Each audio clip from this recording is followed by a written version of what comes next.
सकाळने जो हा उपक्रम सुरू केलेला आहे तो प्रशंसनीय आहे। म्हणजे जीवन आणि जीवनासाठी जे काही प्रयत्न सकाळ करत आहे त्याचं जितकं कौतुक करावं तितकंच कमी आहे।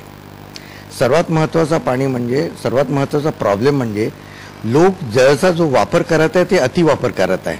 विशेष करून शहरात लोक पाण्याचं महत्त्व समजत नाही आणि खूप जास्त पाण्याचा गैरवापर होत आहे। त्याच्यात सर्वात सोपा उपाय म्हणजे असा आहे की पाण्याला साठवणूक करून ठेवणं। ते नदी असो, नाले असो, छोटे छोटे आणखीन काही वेगवेगळ्या प्रकाराने पाणी कसं साठवून ठेवता येईल याच्यावर सर्व नागरिकांनी गंभीरतेने विचार करणं आवश्यक आहे। दुसरं म्हणजे रेन वॉटर हार्वेस्टिंग। शहरी भागात म्हणा की ग्रामीण भागात म्हणा, जिथे जिथे ज्यांना शक्य आहे त्यांनी हे पावसाळ्यात वरतून जो पाऊस येत आहे, पाणी येत आहे, त्याला साठवून ठेवणं अत्यंत महत्त्वाचं आहे। आणि ही योजना जर मोठ्या लेवलवर आपण राबवली तर सर्वांना भरपूर पिण्यासाठी पाणी उपलब्ध होऊ शकेल।